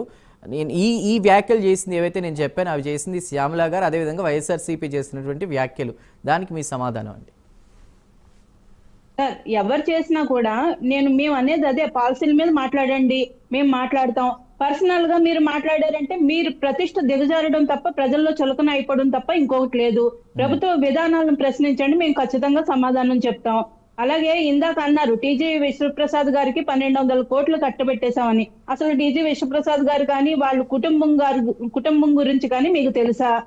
టీజీ వెంకటేష్ గారు ఇంతకు ముందు రాజకీయ నాయకుడిగా ఉన్నారు, ఆయన ప్రభుత్వంలో ఒక పని చేశారు, మంత్రిగా చేశారు. వారికి ఉన్న వ్యాపారాలు ఇవన్నీ తెలుసా మీకు? పవన్ కళ్యాణ్ గారితో ఎంతో మంది నిర్మాతలు పనిచేస్తుంటారు, సినిమాలు తీస్తుంటారు. దానికి మీరు నిరాధారమైన ఆరోపణలు చేసి ప్రజల్లో ఇంకా చులకనవ్వద్దు. మీ చేతిలో మీకు కూడా వ్యవస్థల్లో పట్టు ఉంది, మీరు నిరూపించండి. ఏదైనా ఉంటే నిరూపించి మాట్లాడండి. ఇప్పుడు పెద్దిరెడ్డి భూములు వ్యవహారం జరిగి కబ్జా జరిగిందంటే ఇక్కడ టీజీ విశ్వప్రసాద్ గారికి కట్టబెట్టేశామంటారు. తిరుపతి లడ్డు కల్తీ జరిగిందంటే అక్కడెక్కడో బీఫ్ దొరికిందంటారు. అంటే ఏదైనా కూడా ఏమంటారంటే ఒక కక్ష సాధింపు చర్యలాగా వీళ్ళకి ఏమి నిరూపించడం చేత కాక ఒక ఫేక్ న్యూస్ తీసుకొచ్చి డైవర్షన్ పాలిటిక్స్ చేస్తున్నారు అన్నది ఇక్కడ సత్యం తేటతెల్లం అవుతుంది. అలాగే మరి మీరు ఇందాక మరి వైసీపీ ప్రతినిధి ఆయన మరి చూడట్లేదేమో, సాక్షి పేపర్ ఒకటే చూస్తున్నారేమో. ప్రభుత్వంలో జరిగే అభివృద్ధి కార్యక్రమాలు మీకు అంటబడట్లేదా? మీరు రోజు ఫాలో అవట్లేదా? మీరు సాక్షి పేపర్ మాత్రమే చూస్తారా? మీ ప్రభుత్వంలో లాగా ఈ ప్రభుత్వం ఏమీ దాచిపెట్టి చేయట్లేదు. ప్రతి జీవో కూడా వెబ్సైట్ లో ఉంటున్నాయి. వచ్చిన ప్రతి పెట్టుబడికి సంబంధించిన ప్రతిది కూడా మేము తేట తెల్లం చేస్తున్నాము. శ్వేతపత్రాలు రిలీజ్ చేశారు. ఇప్పుడు వరకు వచ్చిన తర్వాత ప్రభుత్వం ఏర్పడిన తర్వాత రాజకీయ ఈ ఆర్థిక పరిస్థితి కానీ ఇక మిగిలిన శాఖల్లో జరిగిన కుంభకోణాలు కానీ అవినీతి కానీ ఇప్పుడుకున్న పరిస్థితి ఏంటి? లాస్ట్ గవర్నమెంట్ నుంచి మేము ఎక్కడి వరకు హ్యాండ్ ఓవర్ చేసుకున్నాం ప్రతిదీ చంద్రబాబు నాయుడు గారు చక్కగా మంచిగా వీడియో పెట్టి మరి అన్ని ఎక్స్ప్లెయిన్ చేశారు. ఆయన అంత పెద్ద వయసున్న ఆయన గంటలు గంటలు నిలబడి ఎక్స్ప్లెయిన్ చేశారు. మరి మీరు ఒక్కడు కూడా గమనించలేదేమో చూడలేదేమో నాకు తెలియదు. మరి అలాగే గత ప్రభుత్వంలో పెట్టుబడుల గురించి మాట్లాడుతున్నారు. ఉన్న జాకీ కంపెనీ పంపించేశారు. మీరు అమర్ రాజా బ్యాటరీస్ ని ఎల్లగొట్టేశారు. ఐకియాని పంపించేశారు. ఇంకేంటండి మీరు కొత్తగా తెచ్చేది? ఏం తెచ్చారండి? సాక్షాత్తు గత సీఎంఏ మటన్ మార్ట్లు వచ్చినాయి, ఫిష్ మార్ట్లు వచ్చినాయి అని చెప్పేసిన పరిస్థితి. కాబట్టి మీరు ఇటువంటి వ్యాఖ్యలు, తప్పుడు వ్యాఖ్యలు మానుకోవాలి. మరి వైసీపీ ఇంత అభివృద్ధి చేస్తున్న కూటమి ప్రభుత్వం గురించి చెప్తున్నారు, ఇటు టీడీపీ నుంచి కావచ్చు, జనసేన నుంచి కావచ్చు. అయితే వైసీపీ ఎందుకు వ్యతిరేకత ప్రచారం చేస్తోంది దీనికి సంబంధించి? దాని గురించి మీ కంక్లూజన్ ఏంటి? సార్, శ్యామల గారి మాటల గురించి నేను చెప్తున్నాను సార్. ఆవిడకి తెలియదేమో, తెలుసుకోమనండి. ఈ రాష్ట్రం ఏర్పడిన తర్వాత అన్ని పార్టీలకి ప్రభుత్వం భూములు ఇస్తే పవన్ కళ్యాణ్ గారు మాత్రమే వాటిని తిరస్కరించి, మర్యాదగా తిరస్కరించి తన సొంత డబ్బులతో పార్టీ కార్యాలయాన్ని ఏర్పాటు చేసుకున్నారు సార్. అలాగే ఇప్పటికీ కూడా ఏది డిప్యూటీ సీఎం ఆఫీసు తన సొంత కార్యాలయంలో నిర్వహించుకుంటున్నారు. కనీసం ఫర్నిచర్ డబ్బులు కానీ ఉద్యోగుల డబ్బులు కానీ ఏది తీసుకోవట్లేదు పవన్ కళ్యాణ్ గారు. తన సొంత జీతాన్ని కూడా తన నియోజకవర్గంలో 45 మంది పేద ఎవరైతే తల్లిదండ్రులు లేని అనాథ పిల్లలు ఉన్నారో వాళ్ళకి ఇచ్చేస్తున్నారు. అటువంటి పవన్ కళ్యాణ్ గారి మీద వ్యాఖ్యలు చేసే ముందు 1-2 సార్లు ఆలోచించుకోవాలి ఎవరైనా. లేదంటే మీరు చులకనైపోతారు. జాగ్రత్తగా ఆచితూచి మాట్లాడండి. ఎందుకంటే తను సంపాదించే 100 రూపాయల్లో 90 రూపాయలు దాన ధర్మాలకే ఖర్చు పెట్టే వ్యక్తి పవన్ కళ్యాణ్ గారని రాష్ట్రంలో ఉన్న ప్రతి ఒక్కరికి తెలుసు. ఈవెన్ వైసీపీ నాయకులకు కూడా తెలుసు. కానీ వాళ్ళు ఒప్పుకోరు. ఎప్పుడు బురద జల్లుతూనే ఉంటారు. ఎప్పుడు బురద జల్లడం, అది తర్వాత అబద్ధమని తేలడం, వాళ్ళు మళ్ళీ వెర్రి మొహాలు వేసుకుని మళ్ళీ ఇంకో కొత్త స్టోరీ పట్టుకుని రావడం ఇది కామనే సార్. ఇప్పటి వరకు ఒక్కటి నిరూపించారా సార్? 5 సంవత్సరాలు మీరు అధికారంలో ఉన్నప్పుడు కూడా పవన్ కళ్యాణ్ గారి మీద ఎన్నో బురదలు జల్లారు. ప్యాకేజ్ తీసుకున్నారు అన్నారు, పెళ్లిళ్ళ గురించి మాట్లాడారు. మీరు మాట్లాడిన వేసిన ఆరోపణల మీద ఒక్కటైనా నిజం చూపించారండి ఇప్పటి వరకు? ఇప్పుడు కూడా మేము ఒక సమస్య గురించి మాట్లాడితే సేమ్ అదే టాపిక్ తీసుకుని వచ్చి ఇదిగో పవన్ కళ్యాణ్ గారు అన్యాయం చేస్తారు, ఇదిగో పవన్ కళ్యాణ్ గారు దోపిడీ చేస్తారు. ఏం నవ్వుతున్నారు సార్ ప్రజలు? అంటే మీరు తిరుపతి లడ్డు అంటే ఇక్కడ బీఫ్ దొరికింది అంటారు, అక్కడ భూములు ఆక్రమించారంటే ఇక్కడ ఎవరికో డబ్బులు భూములు కట్టబెట్టేసామంటారు. ఇంకో fake news sir, deputy CM office నుంచి ఇందాకే క్లారిఫికేషన్ కూడా వచ్చింది. డిప్యూటీ సీఎం పేషీలో ఉన్న వ్యక్తి భూ లావాదేవీలు, భూదందాలు చేస్తున్నారని. అది తప్పని తేలింది. అంటే ప్రతిసారి వెర్రోళ్ళు అవ్వడం కామన్ అది. ఎందుకంటే వీళ్ళు చేసిన ఫేక్ అన్నది ఇమీడియట్ గా బయటకు వచ్చేస్తుంది. అయినా కూడా మీరు ఇటువంటి తప్పుడు ప్రచారాలు మానుకోవాలి. మీరు గతంలో ఇందాక చెప్తున్నారు, రామారావు గారు చెప్తున్నారు, లోకేష్ గారు కూడా వైజాగ్ ని ఆర్థిక రాజధాని అన్నారు. మేము అప్పుడు కూడా చెప్పాం, ఇప్పుడు కూడా చెప్తున్నాం. అభివృద్ధి అనేది వికేంద్రీకరణ జరగాలి. అభివృద్ధి ఒక్క దగ్గరే ఉండిపోకూడదు, కానీ రాజధాని ఒక్కటే ఉండాలి. అది చాలా క్లియర్ గా అప్పుడు చెప్పాం, ఇప్పుడు చెప్తాం. ఇప్పుడు చెప్పింది చేసి చూపిస్తున్నాం. అమరావతి రాజధానిగా ఉంటుంది, అభివృద్ధి మాత్రం అన్ని చోట్ల జరగాలి. కర్నూలులో జరగాలి, అటు వైజాగ్ లో జరగాలి, అన్ని చోట్ల జరగాలి అన్నది మేము అప్పుడు ఇప్పుడు ఒకటే మాట మీద ఒకటే స్టాండ్ ఉన్నాం సార్. ఇంకొకటి, అమరావతిలో మిగిలిన భూములు సేకరించడం గురించి ఒక్క నిమిషం సార్ నేను చెప్పేస్తున్నా, అయిపోతుంది. అమరావతిలో మిగిలిన ఇంకా భూముల సేకరణ గురించి పవన్ కళ్యాణ్ గారు ఖచ్చితంగా దాని మీద మాట్లాడారు. ఎందుకంటే ఇప్పటి వరకు తీసుకున్న భూములకి సంబంధించి వాళ్ళకి సెటిల్మెంట్లు కానీ వాళ్ళకి కాంపన్సేషన్ కానీ అంత కంప్లీట్ అయిన తర్వాత మిగిలిన భూ సేకరణ చేద్దామని చెప్పారు. ఇంకొక విషయం, లూలు మాల్ గురించి కూడా పవన్ కళ్యాణ్ గారు చాలా స్పష్టంగా అడిగారు. ఇక్కడ మేము ప్రభుత్వం నుంచి ఇన్ని రాయితీలు ఇస్తున్నప్పుడు ఇక్కడ ఎన్ని ఉద్యోగాలు ఇస్తున్నారు, లూలు పెట్టే అన్ని కండిషన్లకి మేము ఒప్పుకోము అని చాలా ఖచ్చితంగా చెప్పిన ప్రభుత్వం సార్. ఇవన్నీ తెలిసి కూడా తెలియనట్టు మీరు అవన్నీ అంటే మీకు చాలా కన్వీనియంట్ గా మర్చిపోతే అది తప్పు సార్. తప్పు ఉంటే తప్పు అని చెప్పండి, నిజం ఉంటే నిజాన్ని ఒప్పుకోవాలి. రైట్. రామారావు గారు, మీతో మాట్లాడబోయే ముందు లక్ష్మీ భార్గవ్ గారు, అయ్యన్న పాత్రుడు గారు చేసినటువంటి కామెంట్స్ పై మీరు ఏం మాట్లాడతారు? భర్త 2 పెగ్గులు వేసుకుంటే భార్య ఇక్కడ ఐస్ క్రీమ్ తింటూ గోవాని బీట్ చేసేలాగా విశాఖ ఉండాలి, అంతేగాని ఇక్కడ కూర్చుని టీ తాగకూడదు అన్న కామెంట్స్ కూడా ఆయన చేశారు. దాని గురించి కూడా ఆవిడ మాట్లాడుతూ కొన్ని వైఎస్ఆర్సీపీ నుంచి వింటూ ఉన్నాం. దాని మీద మీ ఫైనల్ కామెంట్ ఏంటి? అంటే బేసికలీ మనం గ్లోబలైజ్ గా మనం ఎదగాలనుకుంటున్నాం మనం, ఎందుకంటే 60 దేశాన్ని ఇవాళ మనం పెట్టుబడులు పెట్టమని అట్రాక్ట్ చేసాము. జనరల్ కల్చర్ గా మనం, ఎందుకంటే కల్చర్ ముందుకెళ్తుంది కాబట్టి ఆయన క్యాజువల్ గా మాట్లాడి ఉండొచ్చు. అలా అని చెప్పి ప్రజలందరూ తాగండి మనం, ఎందుకంటే డైరెక్ట్ గా ఇవాళ మనం మందు షాపులు మనం పెట్టిన సందర్భాలు, ఎందుకంటే జగన్మోహన్ రెడ్డి గారి హయాంలో అయితే ఇంకా అందరూ ప్రతి ఇంట్లో కూడా ఆడామగా తాగిన కల్చర్ ఆల్రెడీ వైజాగ్ ఉంది. కొంచెం అయ్యన్న పాత్రుడు గారు ఎందుకంటే కొంచెం తమాషాగా మాట్లాడతారు కాబట్టి ఆయన అది క్యాజువల్ గా మాట్లాడి ఉండొచ్చు. ఎందుకంటే మన కల్చర్ ఇప్పుడు ఏంటంటే పెగ్గలేయడం అనేది రాంగ్ ఇష్యూ కాదు కదా ఇప్పుడు ఎందుకంటే మన కల్చర్ మనం అడాప్ట్ చేసుకుంటున్నాం, ప్రపంచంతో పోటీ పడుతున్నాం కాబట్టి ఇది నేను పెద్ద సీరియస్ ఇష్యూ అని అనుకోవట్లేదు. ఓకే, రైట్ అండి, రైట్. రామారావు గారు, మీ కన్క్లూజన్ ఏంటండి ఫైనల్? నిజం మాట్లాడారండి లక్ష్మీభారావు గారు, వాళ్ళ పార్టీ స్టాండ్ మాట్లాడారు. నిజంగా వాళ్ళ కల్చర్ ని ఏ విధంగా విధ్వంసం చేస్తారో నేను చెప్తాను. ఇక్కడ తెలుగు కల్చర్ ని ఏదైతే రాజధాని అంశం కానీ చూసుకుంటా ఉంటే అసలు లక్ష్మీభారావు గారు కానీ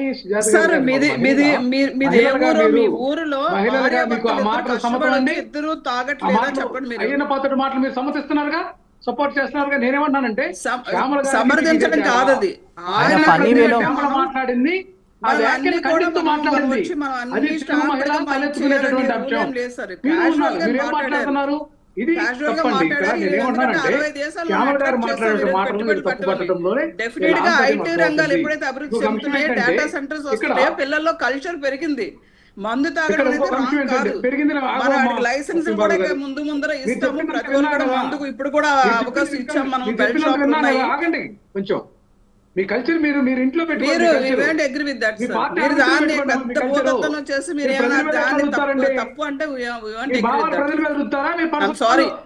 రామారావు గారు సరే అండి, ఒకటి చెప్పండి.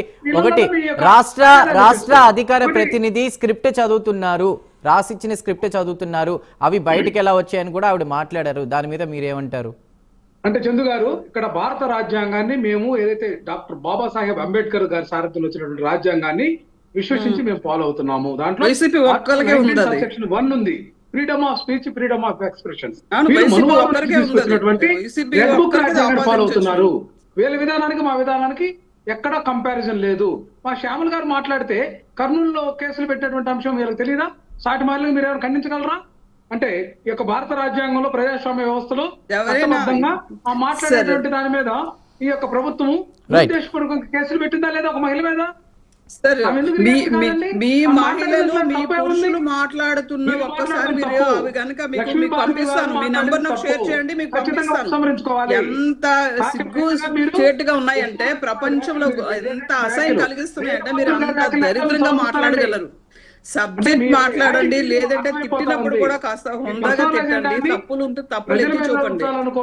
నోటికి వచ్చింది మాట్లాడటం కాదు. మీ నాయకుడికి ఎప్పుడు వాడు వీడు అని మేము మాట్లాడలేదు, వాడు వీడని ఇప్పుడు మాట్లాడలేదు కదా, మేము వస్తాం, మేము కూడా మాట్లాడుకుంటాం.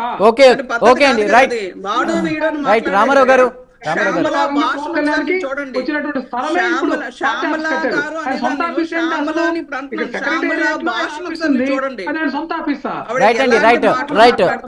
వేరేగా వెళ్తుంది అలా కాదు. ఓకే రామారావు గారు, ప్లీజ్ ఫైనల్ గా రాష్ట్రానికి నిజంగా అభివృద్ధి చేసింది ఎవరు, నిధులు తెచ్చింది ఎవరు, లేదంటే పెట్టుబడులు తెచ్చింది ఎవరు అనేది కన్క్లూజన్ రామారావు గారు మీరు చెప్పండి. పరిశ్రమల కోసం కానీ అన్నిటి కోసం కూడా వైఎస్ఆర్ కాంగ్రెస్ పార్టీ ఆధ్వర్యంలో ఒక రూట్ మ్యాప్ జరిగింది. అది జగన్మోహన్ రెడ్డి గారు ఈ రాష్ట్రానికి నవ్యాంధ్రప్రదేశ్ కి దిక్సూచిగా తయారు చేశారు. ఆ విధానమే కొనసాగుతుంది తప్ప వీళ్ళు చేసింది ఏమీ లేదండి. రైట్. రామ్మోహన్ రావు గారు మీరేమంటారు? రెండే విషయాలు అందరు విన్న తర్వాత నాకు అనిపించింది. కాళహస్తి మహాత్యం సినిమా పెడుతున్నారు, శివుడికి 2 పూజ చేస్తున్నారు. అస్థి కాళం రెండు కూడా, పాము ఏనుగు అట్లా ఉంది వీళ్ళు. ఒకరు పూజ చేస్తే ఒకరు చెడగొడుతున్నారు. 10 ఏళ్లుగా ఇద్దరు అధికారంలో ఉన్నారు. 11వ సంవత్సరం నుంచి వీళ్ళు అధికారంలోకి వచ్చారు. ఏమంటే ఇల్లు అలికారు, ఇప్పుడు పండుగ కావాలంటున్నాను.